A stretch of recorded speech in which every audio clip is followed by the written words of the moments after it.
الگوهای تربیتی که والدین ما استفاده کردن الزاماً الگوهای درستی نیست.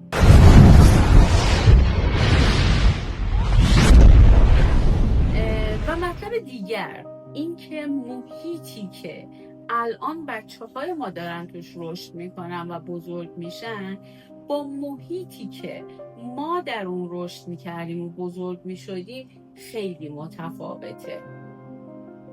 لزوماً این که ما برای رفع اشکالاتی که توی رفتار بچه هامون میبینیم بخوایم برگردیم به مدل تربیتی خودمون جواب خوبی بهمون نمیده. الزامی وجود نداره که اگر در مورد ما جواب داد، یعنی اگر که در مورد نسل ما مثلا این نوع رفتار باعث شد که بچه‌های مؤدبی بار بیان، این نوع رفتار باعث شد که بچه مسئولیت پذیری بار بیان، همون مدل الگوی تربیتی الان خروجیش یه بچه مؤدب و مسئولیت پذیر نیست. دلیلش هم دنیای اطلاعات، ارتباطات، وسعت ارتباطاتی که بچه ها دارن و نوع تفکر بچه ها هستش.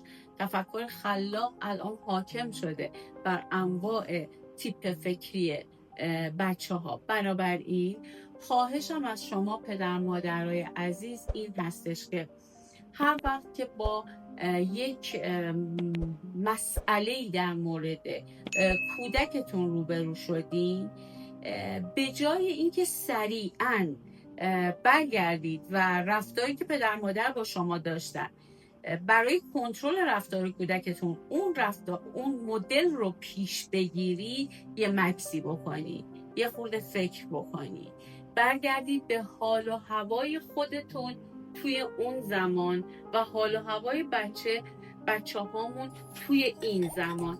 یه استاپی بکنید، یه تجدید نظری بکنید و مدل آپدیت شده به اصطلاح روش تربیتی رو برای بچه‌های الان به کار بگیرید.